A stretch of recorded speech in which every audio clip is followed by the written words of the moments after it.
Hello and welcome to Season 8 of the Mundane to Magical Online Summit series. My name is Louise Matson, and as always, I truly am blessed to be your host. Today, I'm really excited to welcome a brand new speaker to the summit, the wonderful Wendy Rose Williams. Now, last season, Raven Many Voices, many of you will remember, was a speaker on the summit, and she reached out and connected me with Wendy's work. I'm truly grateful that she did. This is just one of those ways that Spirit works with us through our connections to other people. And my intention for each summit, as always, is the perfect speakers bring the perfect message or wisdom to the perfect audience. And so I'm super, super grateful that Raven reached out. So Wendy is an author, energy healer, past life regression therapist, whose spiritual awakening journey started with 2 near-death experiences whilst pregnant, which I'm sure she will share more about on this call. During these experiences, Wendy met with her angels, and it also was that linked with her connection with her soulmate that introduced her to Newton's journey of the souls and to past life regression and her own healing and awakening journey.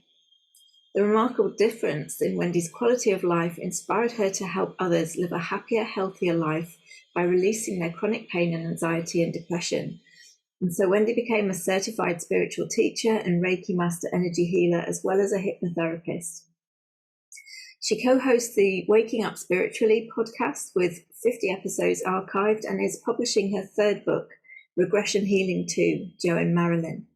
Now, the topic of our conversation today is what it means to wake up spiritually and how to connect to your intuition. And as always, there's a flow to these conversations because Peter was speaking yesterday in his live call about now being the time for us to drop into our hearts and connect with our intuition. So this is perfectly timed as always. So I'm really excited to hear what Wendy has to share with us all today. And so it's my absolute pleasure and honor to welcome you to the show, Wendy. Well, Louise, thank you so much for having me here. And I ask everyone to please forgive the froggy voice. We will just plan on that holding up for the conversation. I'm so happy to be here. And our spiritual awakenings, they can just come to us in such different ways.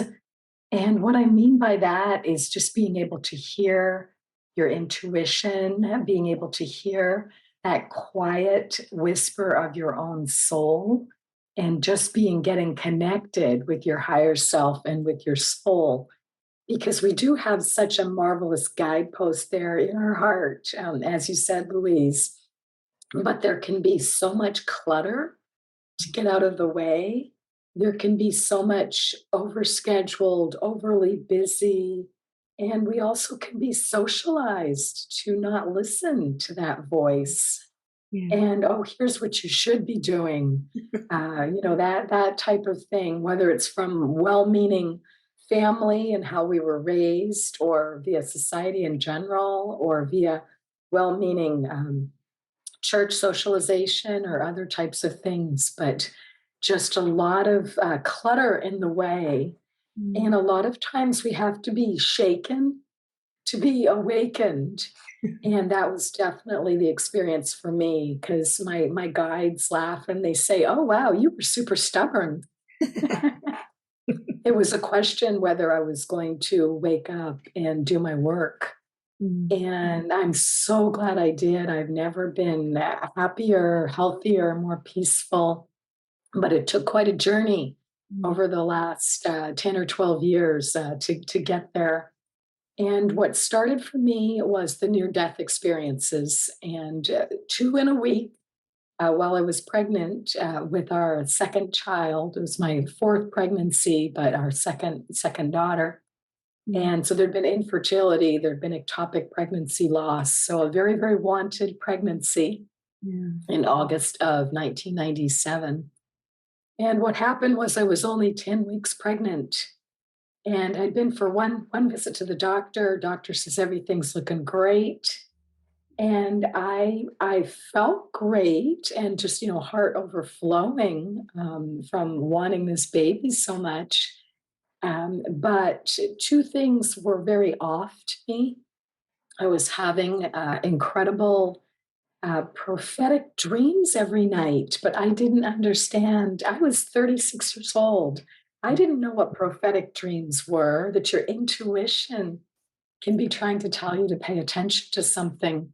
So almost every night I was dreaming about this violent storm out at sea, and I would see a big ship, and the winches and the cleats would tear off, and the masts would break off, and the ship would always break in two and go down. Well, now it doesn't take a really strong dream interpreter to tell you, Wendy, your ship's about to go down. But I didn't know that. And I was working at home. I was alone. I did not have the car. My husband's at work with one car. Our nanny is at the park with our little toddler, and she's got the other car. And I just can't get comfortable as something feels off, something feels weird. And I keep trying to work, but then it's like, oh, I have to go lay down. Oh, I have to go in the bathroom. I don't feel right. Am I going to be sick? What's going on? I got to the point where I had this feeling of impending doom that I've never had before. And I've since heard from many near-death experiencers that same wording, that same feeling. I ran into the bathroom thinking, I'm going to be sick. I don't know what's happening. And I looked down because there was this searing pain. And all I could think of was an organ burst, and my ship is going down. So I passed out on the floor. I'm unconscious at home alone. And I only came to because I could hear this insistent male voice saying, Wendy, you've got to wake up. You've got to call for help now, or you're going to go home. So I open my eyes. I'm laying on my side on the floor, so I'm kind of disoriented. And I look up, and my bathroom is filled with angels. And I was just shocked. It's like my mind is trying to take this in. Oh my gosh, angels are real. They're not just this beautiful thing in art or on Christmas cards or that I hoped and wished, really existed. There is no doubt when your bathroom is filled with angels, angels are real. Yeah. So he repeated to me, you've got to call for help now. And I said, I know, but I can't walk. And his answer was very telling. He said, you just have to be willing to try. And I think what that was about free will, because we live on a free will planet. And if we want to try and soldier through life with no help and without our intuition, without our higher self, without our guides, without the divine, we certainly can do that. But it's going to be a pretty tough life. So I said to him, I know, but I can't walk. And when he said, you just have to be willing to try, I managed to get up on my hands and knees with a lot of effort, still just clutching on my abdomen because I really felt like there was a knife stuck in it. And at that point, Louise, it was amazing. It was like being gently flown to the telephone, which was not very far away. Because again, this is 1997. And I did not have a cell phone, glued to my hand or stuck in my back pocket like it always is nowadays. So I had to get a landline. I'm there trying to reach it because I'm still on the floor. And I'm trying to reach the landline. And then I'm thinking, okay, who do I call? He just said, call for help. So I called my husband at work. There, the miracles continue because I actually reach him at work. Don't think that's ever happened. And I give him great credit because all I said was, I need you to drive me to the hospital now. Something's really wrong. Can you do that? And he said, on my way, and just threw the phone down. And I knew he'd be home within 5 minutes. So it was faster than an ambulance could get me to the OBGYN office, which was at the hospital, which was also, I think, just all the stars were aligning that I was going to be very fortunate and was going to survive this experience. So I just had time to call the OBGYN office, told them what was happening. Extreme pain, my abdomen is distending. No, there's no bleeding. And they said, when you get here, tell your husband not to park. We're going to meet you right down at the entrance with a wheelchair. We don't want you walking. So they put me in a wheelchair, whisked me up to the physician's office, to the ultrasound room, and tried to ultrasound to see what's going on. And I don't understand the ultrasound screen because, Louise, it's just black. There's nothing on it. And I looked at that gal, I looked at the ultrasonographer. I'm like, is your machine on? Is your machine working? And I saw her put her game face on, and she just touched me on the shoulder and she said, I'll be right back. Physician in. So she comes back immediately with a physician and a nurse midwife. So we've now got 5 of us squeezed into this tiny little room. And the doctor tries to adjust the machine. He just looks at it and kind of shakes his head and says, oh, Wendy, you've got a major abdominal bleed going on. We don't know where it's coming from. Something has clearly burst or gone wrong, and that fits with what you felt like had happened. We've got to admit you up on the floors right now. So they took me via stretcher. Someone ran and got a stretcher and moved me over onto the hospital side and got me straight into a hospital bed. And they start calling for blood to transfuse me at that point. And I can hear the nurse out at the nurse's station. I also noticed that they gave me the room right next to the nurse's station, which I knew also meant they were really, really concerned. Yeah. I was so grateful I was getting this care so well and so quickly. It's like everything was happening so fast. And the nurse comes back in the room and she'd asked me my blood type. And I said, she said, do you know your blood type? I said, absolutely. It's A negative. I think everyone should know their blood type. And just get one of the free in case of emergency apps and put it in your phone. And then if you're ever in a situation where you have laryngitis like me and you can't talk, whatever might be going on, medical personnel, they don't have to know the passcode to your phone. They can just pull up that in case of emergency app. They can see your blood type, any medication allergies, anything else you want to put in there. Mine even includes how to feed my dog, 'cause if you're a single person and something's gone wrong and you have to think about pets at home. Absolutely. Highly recommend having those.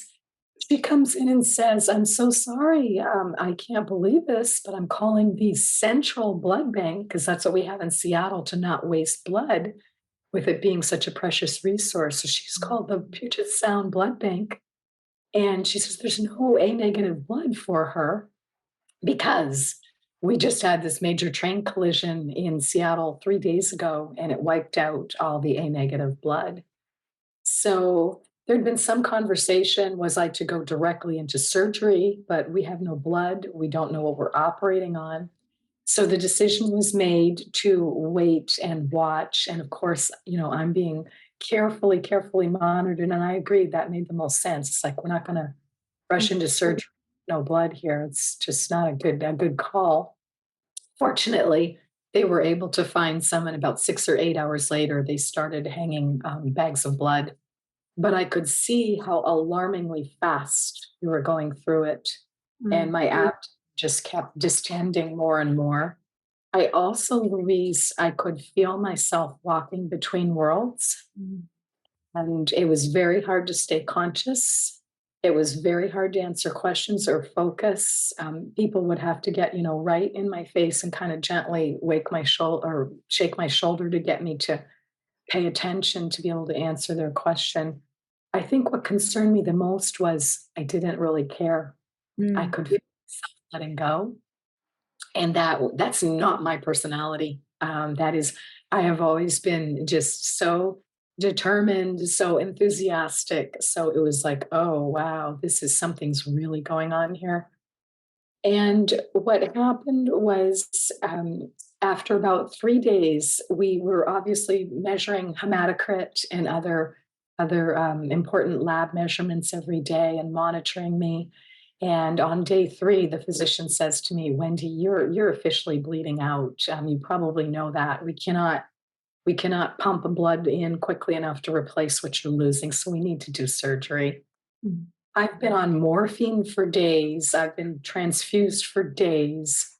10 weeks pregnant. I mean, this is certainly not what you want going on in your first trimester of pregnancy, but I agree to the surgery. There's no choice.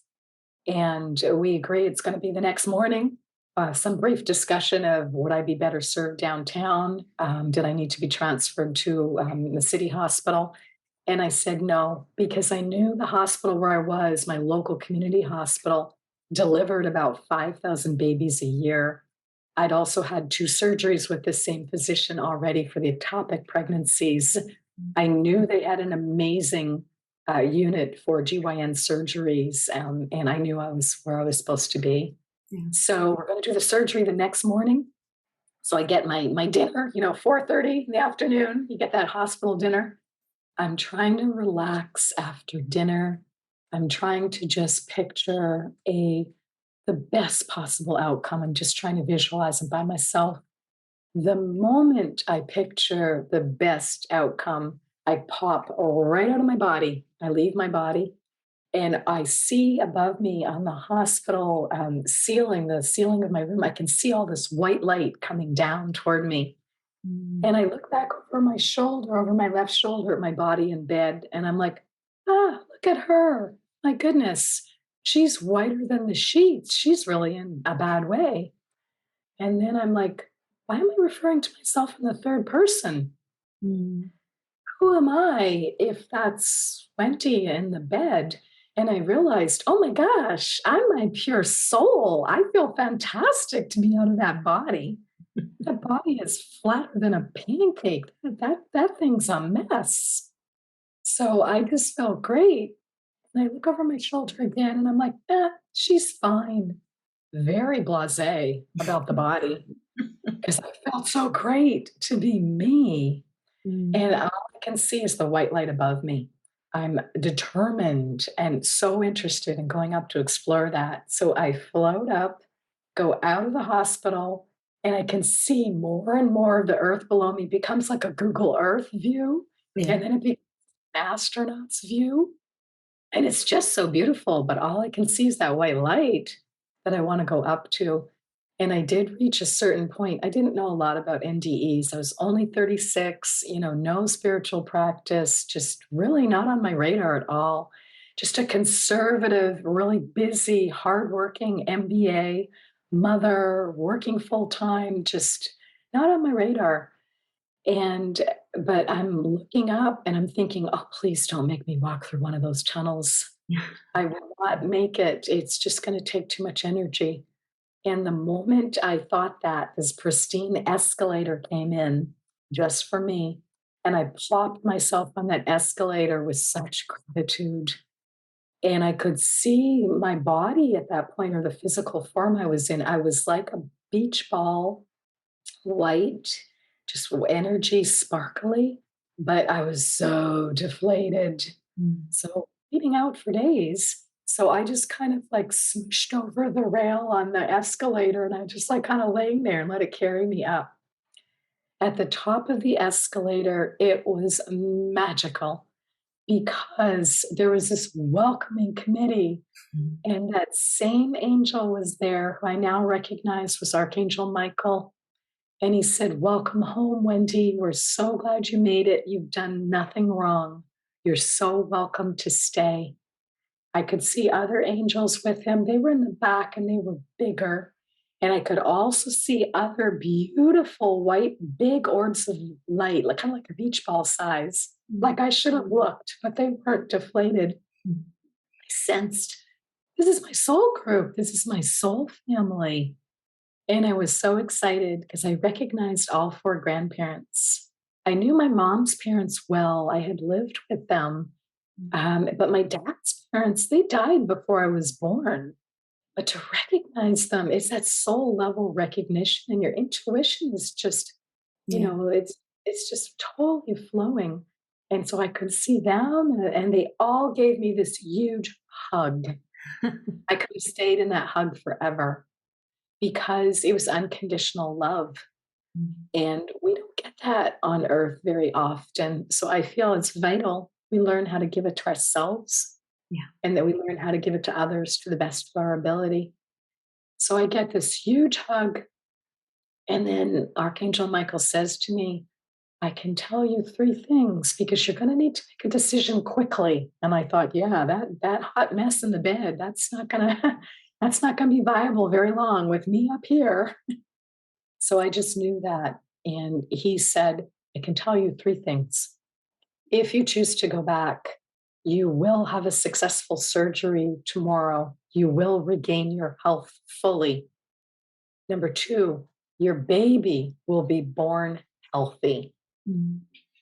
You could not have told me two more welcome, huge things because I was really, really concerned about both of us, understandably, given the situation I was in. Yeah. So that was huge. Until then, I was absolutely going to stay home, but now I'm kind of like teetering a little bit. What do I do? The third thing he said to me is, if you go back, life will be very difficult, likely for many years, because you're not on your life path. I am horrified to hear this. I am so chagrined. I am so worried, embarrassed, everything. And I just look at him like, oh my goodness, what should I be doing? What should I not be doing? Please tell me more about my purpose. I really want to live my purpose. And he just gently shook his head. So I realized he wasn't going to tell me anything more. So I thought, well, come on, there's 20 people here. Let me look around. Someone's got to tell me something. And you're just perfectly communicating via telepathy. Everyone knows what everyone's thinking and feeling. I thought someone's got to give. So I looked around to try and find the chatty Cathy in the group. Couldn't find one. So now I'm like, oh my goodness, what do I do with this decision? And the other soul family members, they realized I was getting stressed. So they started being really silly. And they're like putting duct tape over their mouths where their mouth would be. They're like locking it with the key and throwing the key. But they're just so lighthearted about it all that I felt uplifted and buoyed again. And I thought, oh, come on, Wendy, you can do this. You're going to regain your health. You're going to have this precious newborn. And Michael said to me then, what do you want to do? You need to choose right now. What do you want to do? The minute he asked me that, it was like seeing an IMAX screen, like the 70-foot fill your view screen. All I could see was my toddler's face. I could see Tara's adorable face and her little brown curly hair. And I said to him, I'm going back for my children. Put me back in, coach. I'm ready. I'm ready to play, and I'm ready to play at a different level now that I've been given this gift. And also now that I know I'm not on my path, I need to find my path and live my purpose. So everyone gives me another huge group hug. That time I caught on, it was not just unconditional love and true healing, it was energy. They gave me this huge energy download. I do not think I would have survived the surgery otherwise and recovered. So they all give me this beautiful gift. And then I just turn and I go back down the escalator and I'm like looking over my shoulder and kind of waving, and everyone's like cheering me on and so excited that I'm going to go back in there. And they're just all saying, you can do it. And I just float gently into my body. And it's just that easy. I'm back in my body. So I do have a successful surgery the next day. What they discovered during the surgery is the fundus, which is the aorta at the top of the uterus, ruptured. So my uterus had torn open. It was not like a gallbladder or something that was non-vital. Hello, it's my uterus and I'm pregnant. So they're able to surgically repair it without disturbing the fetus. Now it's a blessing that she's only 10 weeks. So of course the fetus is, this tiny little pet. If that, and the surgeon commented to me, they must have had guided imaging while they were doing the surgeries, as we could see the fetus way, way, way down low, and we were working up high. Aren't you just a fortunate woman? Isn't that a miracle baby? So hospital recovering for a few days. I go back home, 6 weeks of strict bed rest. I am weaker than a kitten because I am so many quarts of blood low. I can only go up and down the stairs to go to my bedroom once a day. Fortunately, we had the live-in nanny who was amazing. She's not only taking care of Tara, she's taking care of me. And I go back to work. I go back part-time for the first couple of weeks, and then I'm back to work full-time in a job I love. I'm there for about 6 weeks. People asked me what happened. They're like, "We're so glad you're back. We heard you had a medical emergency. Are you okay? What's going on?" And Louise, I would just look at them. I didn't know what to say. I didn't know how to Mm. process it. I didn't know how to break it down. I did not find IANS, the International Association for Near Death Studies support group. And the irony of that, because I lived in Seattle, which has the oldest chapter in the US, 40 plus years. So here I was in the perfect place to have found support and information. I didn't know about it. Mm. I didn't really speak about the near death experience for about 20 years because I just didn't know how to process it or unpack it. But it became a very important part of the foundation of the spiritual awakening that would then come up. So, fast forward to what happens. How do I get on the path? Or should I stop at this point? Do you have questions? Well, I just find it interesting that it quite often occurs that way. I mean, I was somebody who I came in knowing who we all are and shut that awareness down. And so my journey was, and again, through quite challenging, in a lot of ways, experiences of physical trauma, kind of having that nudge to go, come on, it's time to get fully on your path, because again I was so off my path, but deliberately so. Mhm. But I just find it interesting that it often happens that way. It's often something that from a personality perspective we find quite traumatic or quite challenging. It be a Yes. physical experience or it be a breakdown in something. You know, we kind of have to have this breakdown moment to awaken. It seems like those two go hand in hand quite often. You're so right. That breakdown to break through. And waking up spiritually, it can be just so discombobulating. It can be so confusing for people, frightening for people, and there can be a lot of loss involved.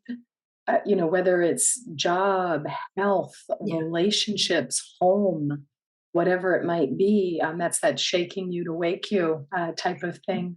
yeah. Again, to get us on the path. Mm. So I'm back at work then, and 6 weeks after I'm back to work, job I love, great performance reviews, everything's looking up again.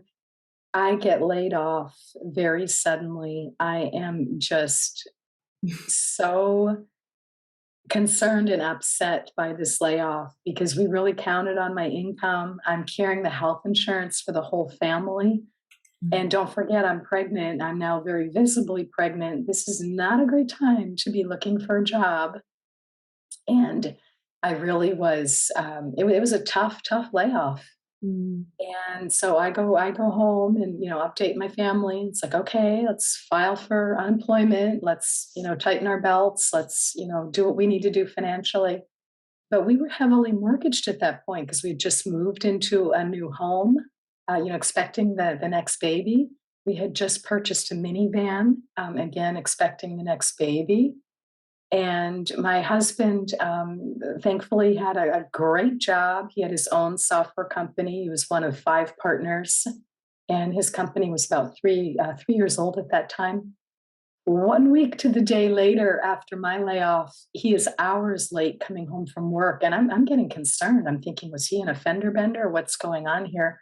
Mm. He walks in the door about 8 o'clock at night, weight of the world on his shoulders, and says, "Wendy, we need to talk. Please sit down."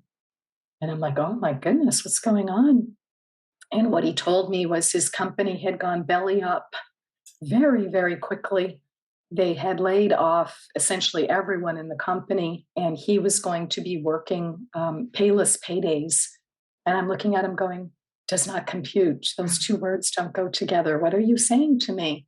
And he explained that they had sold contracts and he was going to have to be doing programming to fulfill the contracts that they'd already sold and been paid for, as well as they had to figure out, how to take care of employees the best they could, do all the outplacement for them. They had to figure out what to do with their big, beautiful office. This was back in the day when, we still had big, beautiful offices. And then again, employing 100 people in downtown Bellevue, across from Seattle. So they had they had a big lease to figure out what to do with. And so we were really in a whale of hurt at that point. And I'm trying to be empathetic, because it's one thing to be laid off from a job that you really love and or count on. It's another to lose your own baby of your own company. Yes. So I'm trying to be empathetic to this and saying to him, we'll figure it out. Just breathe. I'm so sorry this is happening to you. Just take the weekend, and on Monday, please file for unemployment. And there the surprises keep coming. Oh, Wendy, I don't qualify for unemployment. I'm self-employed. And that didn't compute for me either, because I'd never been self-employed. So I didn't realize that. So I'm like, wait a minute, you're going to be working 60 to 80 hours a week for no pay and can't take on another job because you're going to be trying to sell the company and settle out all these things, and you have no unemployment. So we're now literally down to my unemployment only for a family of 4 and have no health insurance for me to deliver. Is that where we're at? Yes, that's where we were at. So we go through a lot of financial chaos and crunch and crisis, doing our best to manage all that. We did not know at the time. This was November of 1997, and the U.S. was heading into a deep recession. But of course, no one's got the crystal ball. We didn't know that. So we were thankfully saved by what I call Bank of Mom. And my mother stepped to the plate when we had exhausted, savings and credit cards, and she made up the shortfall each month so that we did not lose our home. We did not lose our van, because both were in severe jeopardy. And we were very fortunate. Our daughter was born healthy on Friday, March 13th, 1998. Just like Archangel Michael said, your daughter will be born healthy. And what happened was the planetary astrology must have shifted, or my husband and my personal astrology shifted. Baby's born on a Friday, and Monday, 2 days later, right when I really need him home, he goes off to work in the new job and was able to get his company sold. So he's, off at work 60 hours a week. So that's okay. We agree. I'm going to take a 90-day maternity leave, and then I'm going to go back to work. So that's exactly what happens. The other things that came up along the way, talk about hearing your intuition. I was in the pediatrician's office while I was still pregnant, and I'm there with our older daughter, and I can hear Archangel Michael again say, look. So I'm looking all around the room like, oh my goodness, are the kids all okay? Because, pediatrician's office, one of them's, chewing on an electrical cord or like pulling the table over. You've got to really be looking. And what I could see was all lit up. There was this little side table with a lamp, and I could see this brochure all lit up when Michael said, look, like that. So I tucked my daughter under my arm, ran over and grabbed it, shoved it in the diaper bag to read later. What it was information how to apply for a program called WIC, which is Women, Infants, and Children. And it provided health insurance for me to deliver. And it provided some food for us, some healthy food that we really needed. Basically, it was a specific form of Medicaid, of government assistance. And we had looked and we had tried to apply for many things, but we didn't qualify for anything because we owned a home. And that kept blocking us from getting aid for anything, even though we were both out of work, and I was in a physical, really still in a health crisis, because that was not an easy pregnancy to be going through after what had happened so early on. So we're now both back to work, but the other, go back one moment, right when our daughter was born. So I'm in the hospital for a very brief stay, what they call the drive-through delivery. You get only a 24-hour stay, including labor. So I'm back at home very quickly the next day, and I'm sitting holding Taylor and just more thrilled, I think, than any new parent has ever been, because to have been through what we did and to be holding this healthy, beautiful little girl, it's a really big deal. Mm. Not been home an hour before I heard Archangel Michael again say, "Your contract with your husband is complete." This was not the message I wanted to hear. I almost dropped the baby. I was so startled because I could hear him so clearly. And I didn't really know what soul contracts were at the time. And I said to him, "What do you mean by that? Are you saying my marriage is over? My marriage is meant to end?" And he said, "Yes." It's like, oh my goodness, I do not want this message. I resist this message. I reject this message. And I later found my soul contract with my former husband was to have a long term marriage that we would both grow from considerably and to have beautiful children together, children, plural. Mm. So there, an archangel tells me when I've got the baby that's not even a day old, your contract's complete. So we did our very best to be great parents, great spouses. But when you've had that sort of an experience, Mm. it is very hard to make it work because I knew the truth. Yeah. And we did divorce when our daughters were in school full time. So when they were 6 and 8, and when our youngest was starting first grade, Mm. because I chose that as the best time because we were going to be able to successfully co parent that way. We did a 50-50 residential schedule, did everything to make it be very peaceful, be very kind to one another. But the marriage was complete. And that was how we raised our children. So, back and forth between the two households. Again, we were very fortunate. My mom, she was retired. I'm the only child, it's the only grandchildren. And she was just having less and less things keep her in Boston where she lived. And we're all the way in Seattle. So we're 3,200 miles apart. Oh, wow. And we've already been having more and more friends say to her, "Why don't you consider moving out to Seattle? With your daughter and with your family, you just really don't have anything holding you here anymore."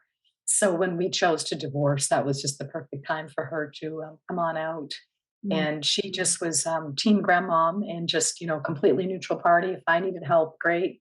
If my former husband needed help, she would do that too. She was just helping whoever needed help and would take the kids or pick up the kids or do whatever was needed because we're both working full time and running two households. So two single parents that definitely both needed help.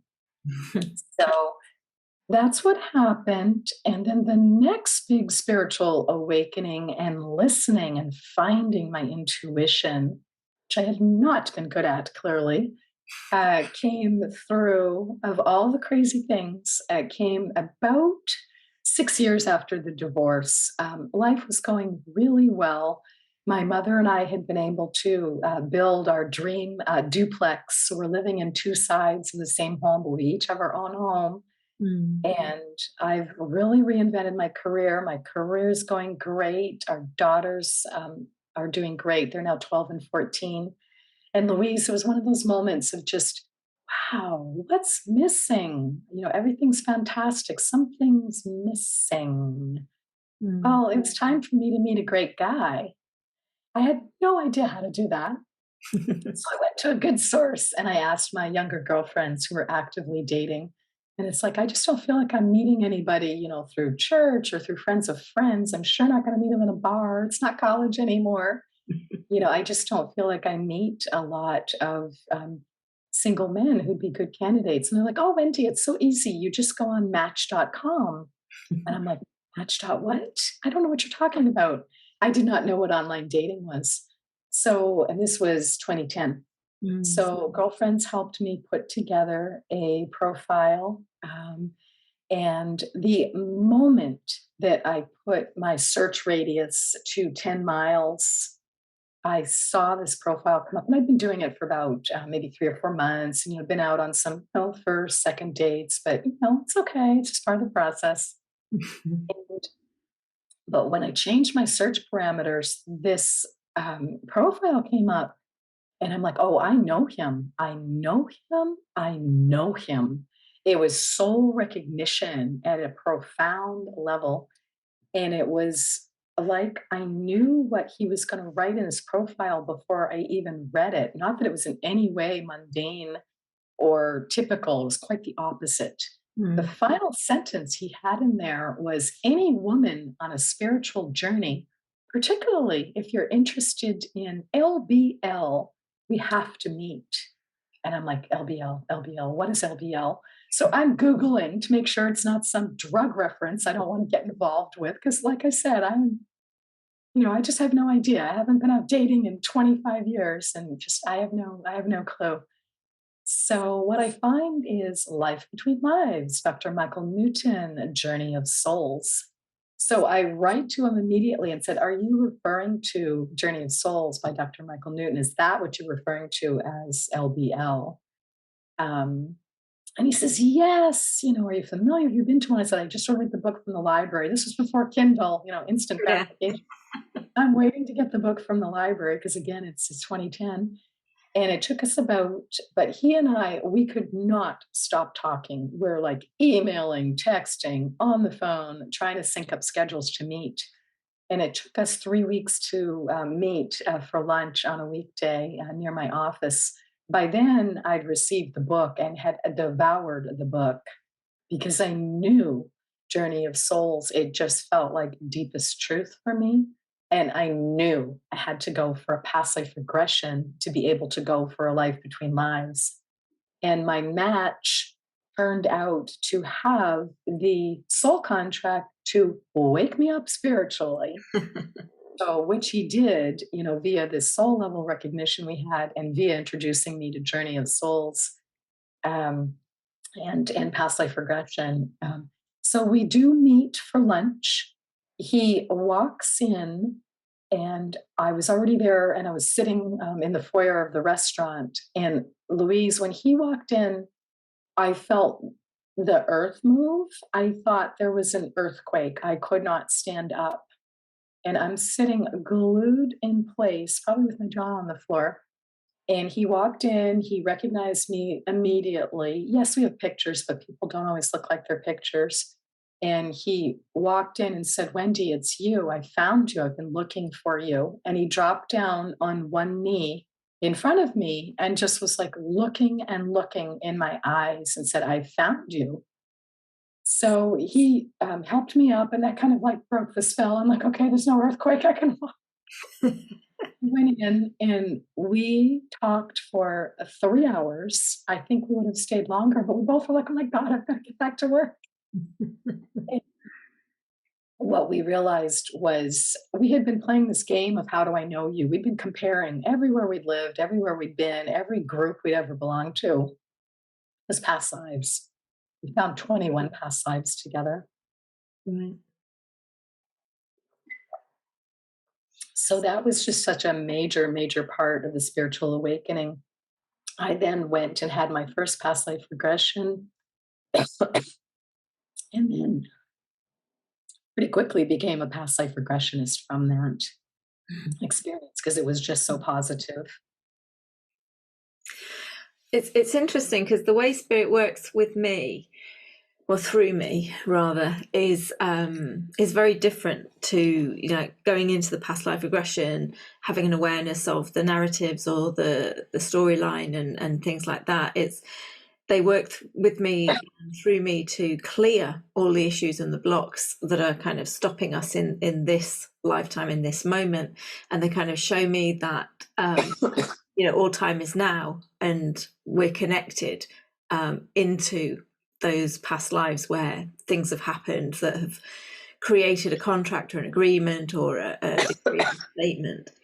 and they enable that to be healed or cleared, so that we can take the gifts and the talents back, but we let go of the wound. Are you okay? That's wonderful. I'll let you just have a moment, because I know what it's like when you. My voice isn't going to come back. I'm hearing this is it for me. Yeah. But obviously with past life regression, that's very different. I mean, you go into the story, you go into the lifetimes to gain more of an understanding of what was happening, and the perfect synchronicity of how they're impacting in this now. Yes.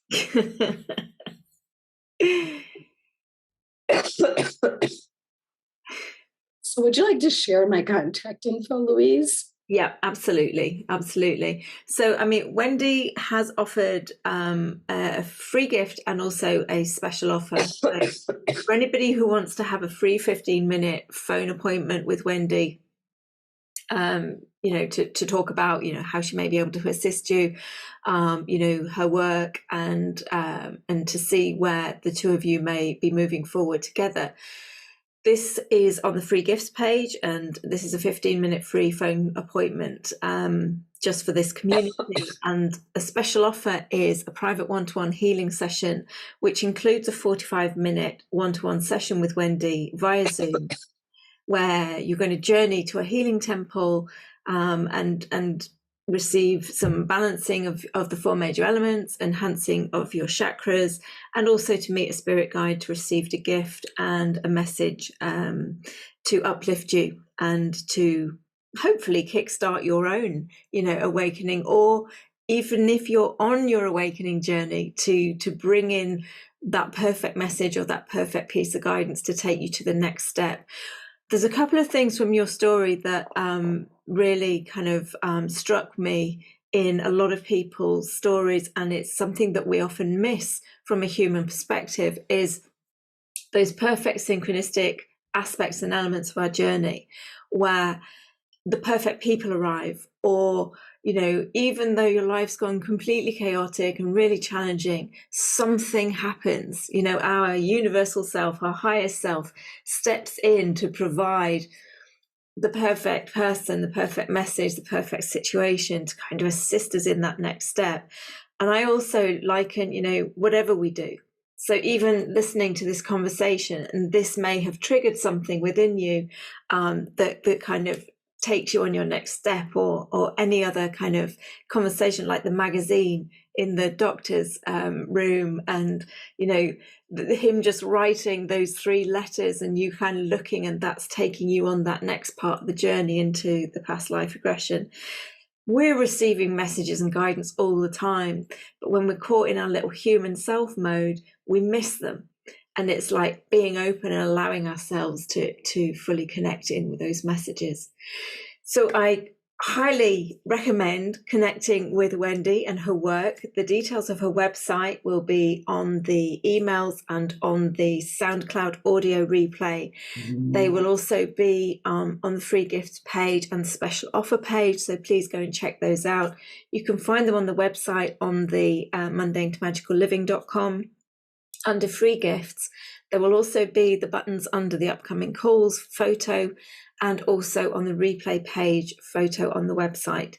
So go and have a look at Wendy's special offer page. Feel into whether this feels like something that you feel aligned to connecting in with. As I say, Wendy is a past life regression therapist and assists many people to connect with their own healthy, happy, and fulfilling lives, as she has done on her awakening journey. Everybody's awakening journey is going to be slightly different, but there are going to be some synchronicities, some similarities as well. And Karen has just put in the chat that she's already had a 15-minute free call with Wendy, and she really recommends her offer. So yes, she hopes you're feeling better soon as well, Wendy. Oh, thank you. Yes, this has just been such interesting timing. I've not had the crud like this in 15 years. So my apologies. Thank you all for being so kind. And Um, thank you for having me as your guest, Louise. no, it's absolutely fine. I mean, both of the two speakers that have been on the show just before your call, and obviously I've been ill with it for 2 weeks prior to the summit starting, said so many people are having the clearing from their heart and from their throats. It's just, we're doing it for the collective. That's exactly what it is. It's a collective. And I worked with my spiritual teacher yesterday, and I said, there's something very stuck. It's the heart. The heart is clearing through the throat, and it's just having a big physical presentation right now. So we just have to say this is a collective clearing and just embrace it and try and have the best sense of humor you can about it. Absolutely. I mean, I always try and look at things like this. I mean, even with some of my awakening moments, like falling down the stairs and being paralyzed, as you know, you look at it, you shift your perspective. My goodness. Not from the kind of the victim place of, you know, why is this happening to me? But, oh, okay, that's interesting. Where did that lead me? And right. Why is this happening for me versus to me? Yeah. It takes us out of that victim place that we can be in. And wow, that's profound, Louise, that you went through that. Yeah, I mean, I actually sort of say and know that it was one of the best things that ever happened to me. And I know that sounds very strange to say that, but, you know, I've had a few accidents and incidents happen in my life, but they've always been divinely timed to give me that space to actually connect in with myself. And one of the things that, you know, I had hoped that we would talk about was, you know, that connecting in with our higher self. And it really is just shifting our perspective and being open to connect with however it wants to come through. I mean, you had it in a very, very real, very visceral way, you know, angels in your room, Archangel Michael speaking to you. It's not always like that, but it's allowing yourself to be open and to connect in whatever way your higher self, you know, however it shows up, wants to connect in with you. And it can be as simple as listening to a podcast, having a conversation with a friend, being in nature, or seeing something go past on a billboard that just really strikes you. And it's just being open to fully receive that message. So please check out Wendy's special offer. Please feel free to take her up on the 15-minute phone appointment. Obviously, the schedule may be slightly pushed back while she recovers her voice, but I'm sure you will thoroughly enjoy your connection with Wendy and her work. And yeah, thank you so much, Wendy, for joining me. I know it was a difficult time for you to come on with your throat and everything, but yeah, I really do appreciate you coming on and sharing your story with us. Really, my pleasure, and just really want to I really applaud what you said about it's just that heart through throat collective clearing that we're doing right now, and just onwards and upwards for all of us as humanity, and just being really grounded with Mother Earth right now. So your point about being in nature is so well timed, so that we can be very grounded as we ascend, and just clear out the crud. Absolutely. And that is something actually many of us have cleared through the higher energetic levels of our own multidimensional incarnated form. And what I have noticed and noted for my own journey is this journey is all about embodiment, and we have to clear this dense physical layer. And so at some point it is going to be this very physical clearing. So don't be afraid when we go into these physical clearing episodes. Embrace them, enjoy it if you can. But, you know, in a way, it's great because you really are clearing out that densest layer of your own being so that you can hold more of your own divine light. And it's so beautiful when we can hold more and more of that light. That also helps us shift our perspective and connect us to our higher guidance in a much clearer way. But it's dropping into the heart, coming out the head, dropping here into the heart, and opening yourself up to the experience. So I'm going to bring this conversation to a close. I'm going to let Wendy go and do what she needs to do to soothe her throat and her chest. Thank you so much, everybody, for joining us live. Thank you again, Wendy. It's been an absolute pleasure and a joy to connect with you. And I look forward to connecting with you again at some point on another season of the summit. Tomorrow is another live call, everybody. It's with Nan Akasha.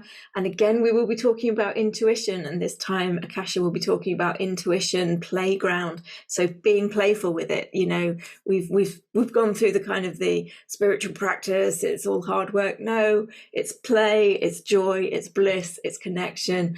And I'm really looking forward to that conversation with Nan tomorrow. So until then, so much love to you all, everybody. So much love to you, Wendy. And I'll see you all again tomorrow. Take care, everybody. Bye. Bye.